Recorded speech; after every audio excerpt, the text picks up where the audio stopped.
Hello interwebs, welcome to Let's Fix Cars. It's that day of the year, so I thought I'd do something a little bit different. I have to service my car, so let's get into it.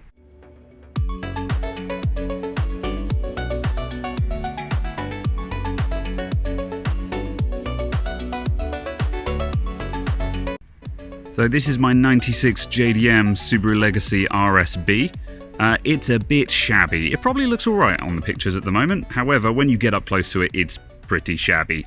So I'm going to be doing an oil change on it. I'm going to be changing the front brake pads, and I'm also changing my window wipers. So yeah, that's about it. I was going to do my front fogs as well, put some new bulbs in those because they're not working at the moment, but the bulbs didn't show up on time. So we don't get that. Anyway, I'm going to make a start, so let's go for it. Okay, let's get started on these brakes. So here's my shabby front wheel. The first thing I'm going to do is just loosen the bolts off. Then we're going to jack up the car and take the wheel off. The reason why I do it this way around is that it's a lot easier to loosen the bolts while the wheel doesn't move on the ground. Once you jack the car up, the wheel tries to turn, and it's a pain in the ass.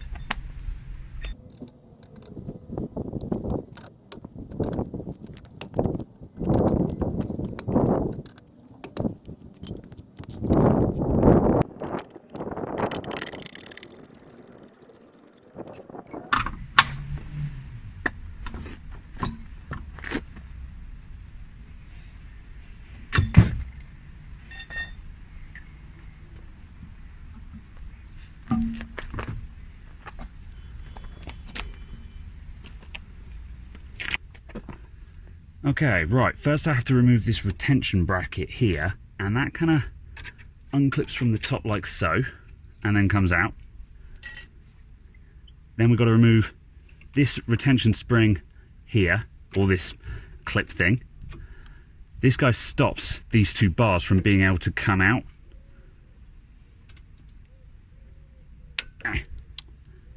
You can tell I don't do this for a living.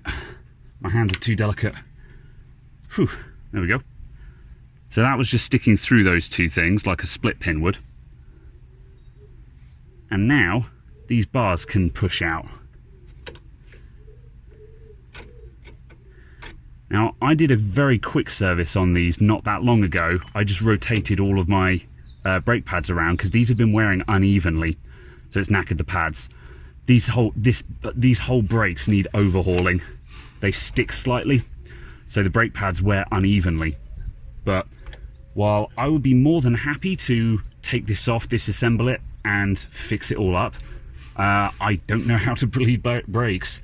I know there's lots of tutorials online, but yeah, that's a shame. If it was as simple as unbolting this and taking it off like you could with like a computer part, I'd have no issue with that. But I don't want to bleed my brakes, so that puts me off, I'm afraid. So I'm just going to push these back a little bit. There we go. And now I should be able to pull those brake pads out.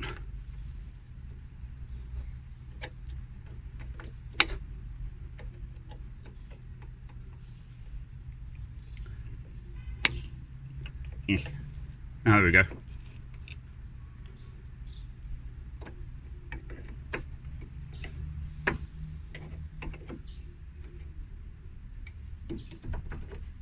There's one brake shoe. So this one's not down to the wear marker, but they're not in great shape. However, this one's been worn unevenly, and it's gone down to the wear marker once, and I've actually pushed the wear indicator out the way. One of the shoes will have these little spring bits sticking down, and the idea is when it wears the shoe down enough, this metal bit will scrape on the rotor, and it will squeal. It will make the brakes squeal, which is an audio indicator to say you need to check your brakes. And because this one is worn down unevenly, it's gone down onto the indicator too early. So, however, I can get away with it by just changing the shoes early. New brake pads they're not terribly expensive, so that'll do for now, basically. So now I'm just going to brutalize. I'm going to stick my pliers in here and just push these pistons back. All the way back in. I'm pressing right back on the inside edge of the rotor here, not on the actual face of it. I think that one's as far back as it wants to go. Just push those all the way back in. These are just some generic blueprint pads. At some point I want to invest in some really nice fancy pads, but I'm not going to do that while I know that my brakes are ruining brake pads. So there's that. So there's two flavors in here, as you can see. Two of the pads have got the wear indicators on and two don't. So I'm going to take one of each. And the wear indicators go on the outside, I believe. So that one, there's our comparison pad.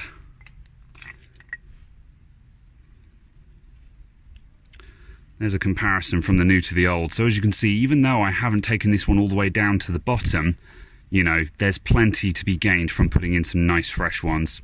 You'll also notice that the pads I'm using are ever so slightly oversized for the rotor. That's probably a bad thing, but they seem to work. Right, so that guy's going to go in there. And the other thing I'm going to do next is I've been supplied with some brake grease.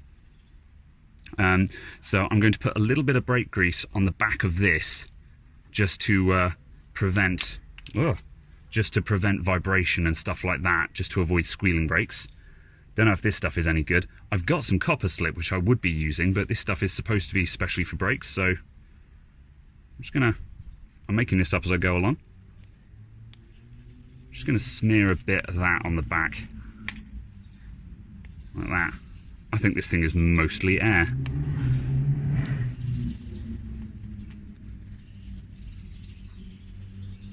There we go.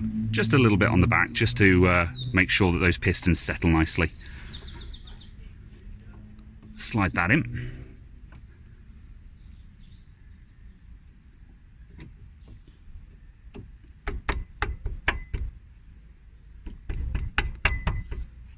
And the other one. And it's not going to fit because I need to push those pistons further back. We need to fix that. There we go. I just managed to, I used a bit of GBH just to force those pistons back a bit further. Didn't need to pause in the end, but I did just in case. So now, when I stick those two pads in, they should go in nicely. I'm making sure not to touch the surface of them with my greasy fingers. So put a small amount on the back of this one.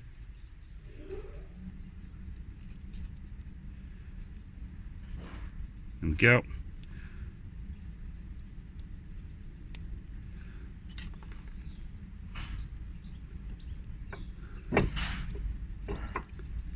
In they go. Perfect. Okay, so now I'm going to put these guys back in, and these things are already greased, they're fine. As I say, I had these out only a week or two ago, so those will just push back in now. And the fact that I can just push them in shows that they're in good order. If I was having to use a lot of force, oh, that's not quite right. He says they're in good order.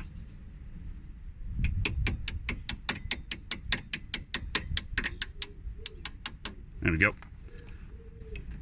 Oh yeah, there we go, that's loose now, it's in. There we go.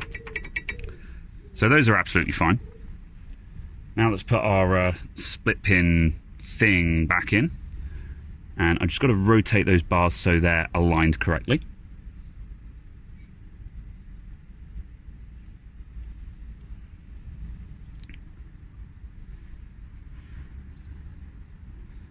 And now that goes in like that. There we go. So now these things cannot come out unless this guy falls out as well. And just as the double stop gap, then this guy also goes in there, and that is also going to prevent anything from falling out. And that should just push in now, I think. There we go. There we go. That looks good. Beautiful. It's worth noting that because these brake pads are brand new, they'll need to bed in slightly. So when I first touch the brakes, it's going to feel horrible as the pistons come out and reorient themselves again.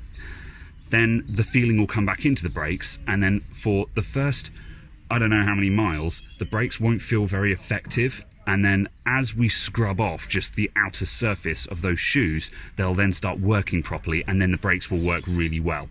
So the first time I drive the car after changing these, I'm going to deliberately scrub my brakes as much as I can, just to bed them in a little bit. Cool. Phew, okay, right. We've got the brakes, we've got the pads changed out on the other side, and these pins gave me such a mare of a time to get out. I stopped filming completely for that. So before I put them in now, I'm just going to use some copper grease. I'm just going to copper grease up across these to make sure they don't seize again in future.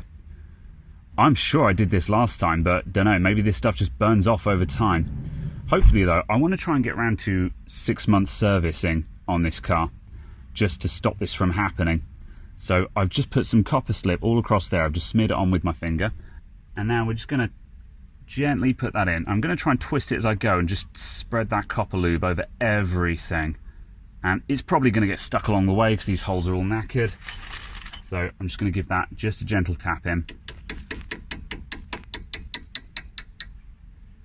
And I'm going to put some more on it as I go, because some of it, of course, is going to be scraping off. There we go.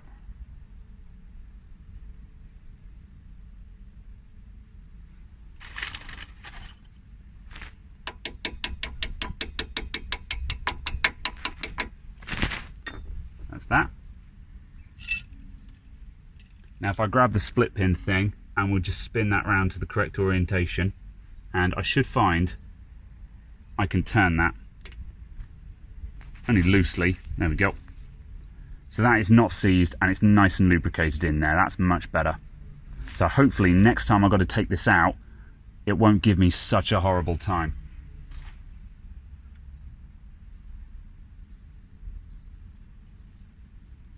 If I had like a grinding wheel, I'd polish these up to a shine first. The only thing I have is just a cheap wire brush. So I wire brushed them first just to get the worst of it off. And, you know, that'll do for now.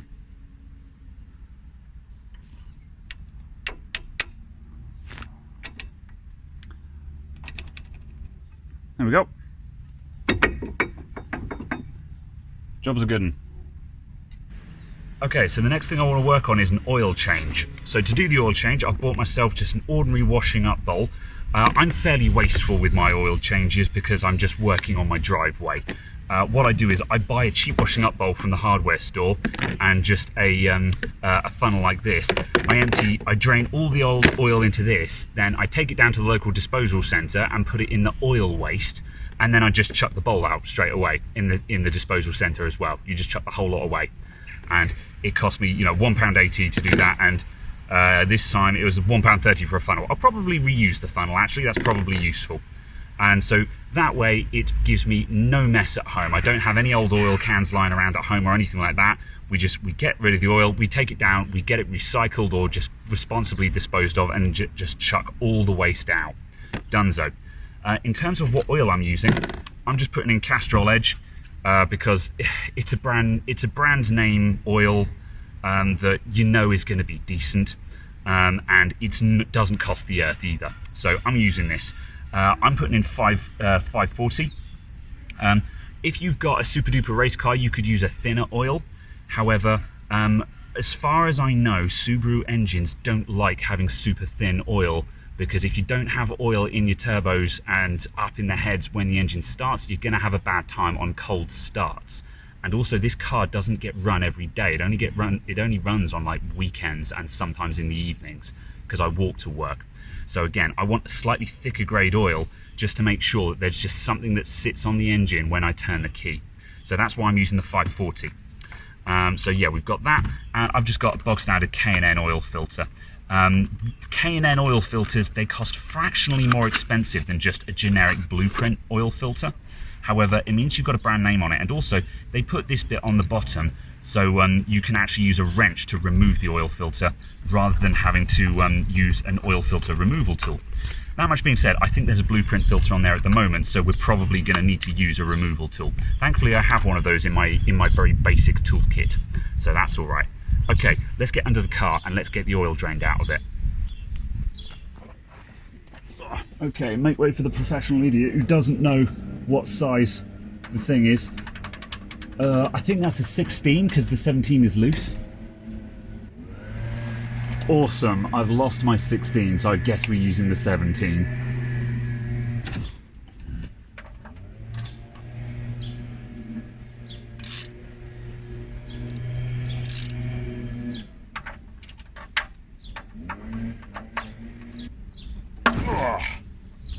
There we go.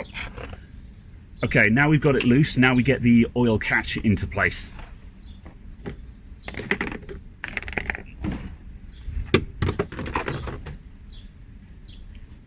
Now, when I take this nut off, oil is going to gush out of the sump all over my hand, and I'm probably going to drop the nut into the bucket.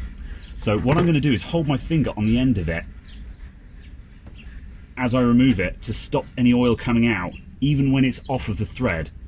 And then I can just take it off right at the moment.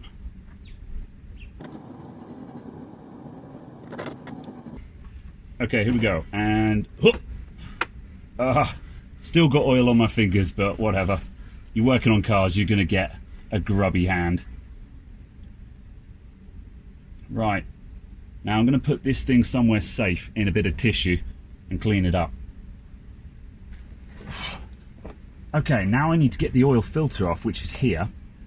And as I mentioned, this one doesn't have a nub on the bottom, so I've got a oil filter removal tool, which is a strap, and I'm going to wrap this strap around it and then coil this up like that, and it will allow me to twist. So let's get that in position.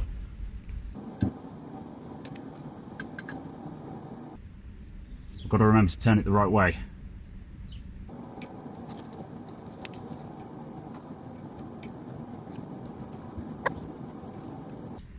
Okay, here we go. So again, I'm just going to loosen this up, and then I'm going to move the catch thing underneath it. So let's go. Further. This tool isn't very good, but it works.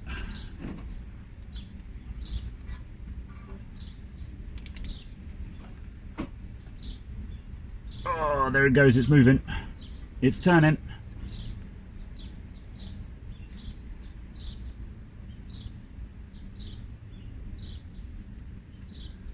Right, is that enough to get hand tightness on it?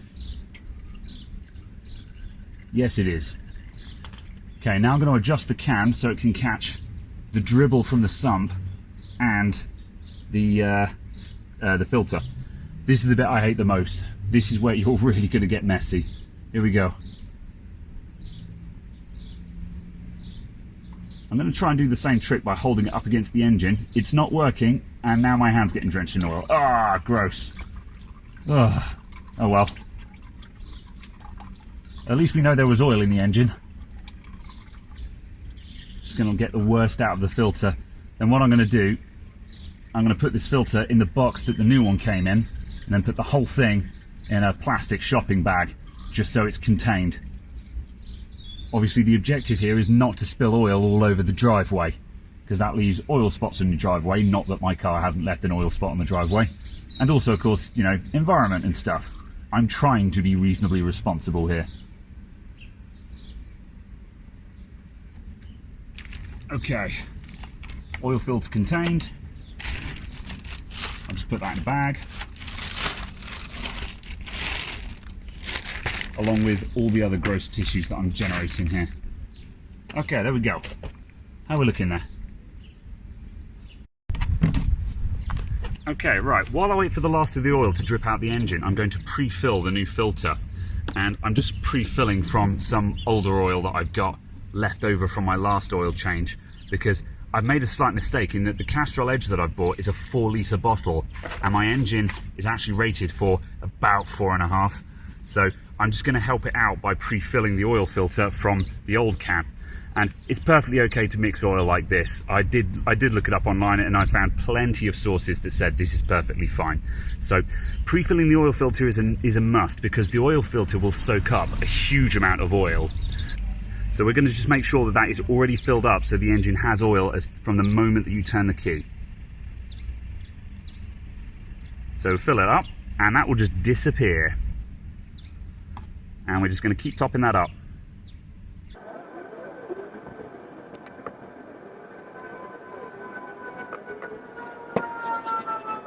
Right, and while that settles, I'm just going to make sure that my sump plug is in good nick.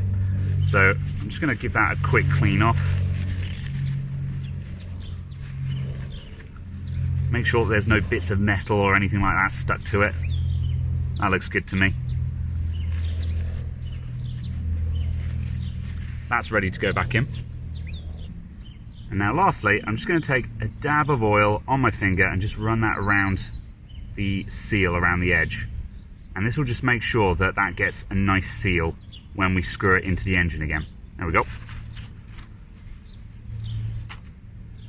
And by the way, engine oil is nasty stuff. I should be wearing gloves for this, but whatever. I don't do this every day. If I did this for a living every day, I would definitely be wearing gloves. I don't. I do it every 6 months or whatever. Look at that. It's still soaking it up. I'm just going to put just a drop more in there.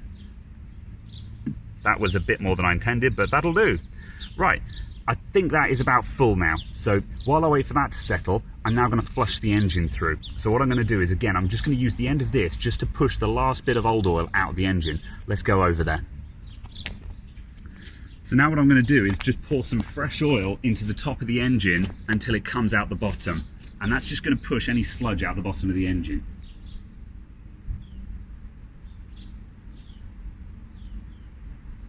There we go. Let's see how that does.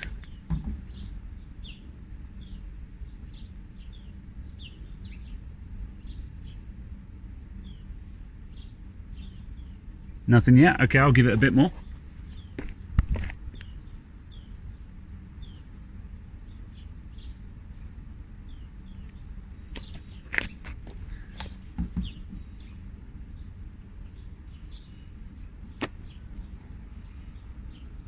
There we go.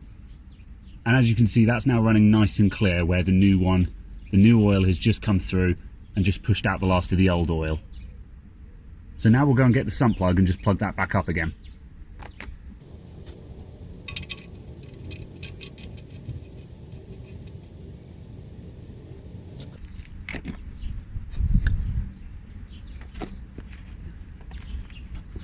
And now in comes the new oil filter, which I've slightly overfilled.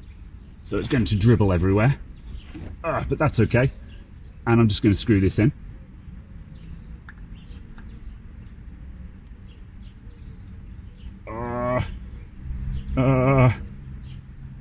Making a hash up.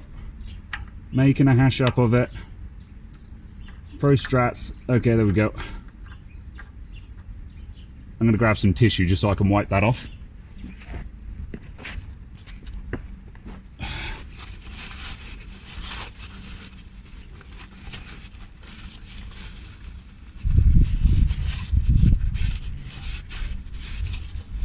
And I'm just going to do this up to hand tightness. We don't need to grunch it up.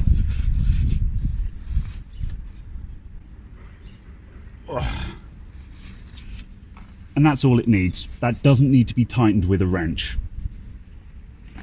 I'm fairly certain that's the case anyway. I've always been taught only to do them up to hand tightness. Okay, right. Let's move the old oil to one side. And we'll just quickly tighten the sump plug.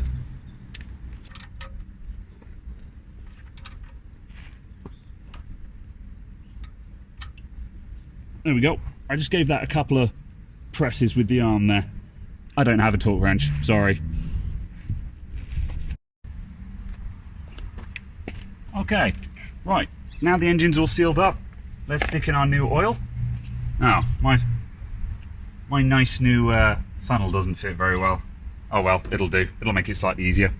So, because I know that this engine needs to take 4 and a bit litres of oil, this is a 4 litre can, so I'm going to put the whole lot in there. So it's all going in. So let's get this guy open. Stab the top off. Oh, I hate opening these. And we'll just start pouring it in.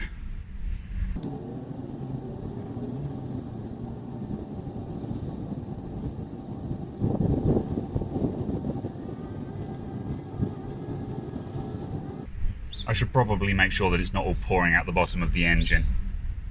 I can't hear anything, so it must be alright. I must say, using the funnel, that was the easiest fill I've ever done. I always just go straight into the filler neck, and that's actually a lot more hassling. Cool, that all looks good. Let's see how we're doing on the dipstick.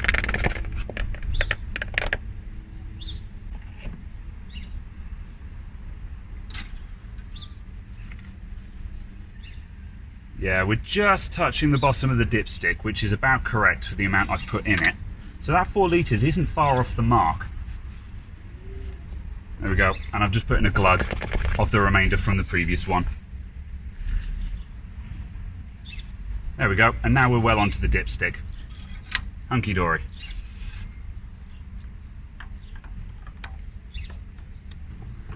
Now there are some diehards out there who say that before I start the engine up, I should disconnect my knock sensor or my crank angle sensor or something like that, so I can turn the engine over without it starting, just to cycle the oil around the engine. And that is a good idea if you've got like a brand new built engine and stuff like that. However, you can do it, but it's kind of overkill in this scenario. Because this engine is a known runner. You know, if we'd been having issues, if it had been left to stand or it just had major work done on it, I might be more inclined to do that. However, in the real world, I'm more likely to break one of those sensors by trying to disconnect it than I am by doing a slight bit of damage by turning it over and cycling the oil. So basically, I'm just going to start the engine and just let it do its thing. So let's go.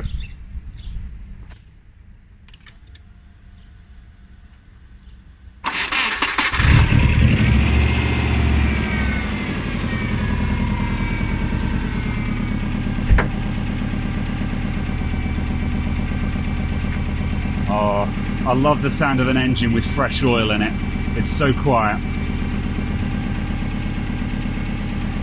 Obligatory throttle pull, if I can find the throttle. I can't remember where it is.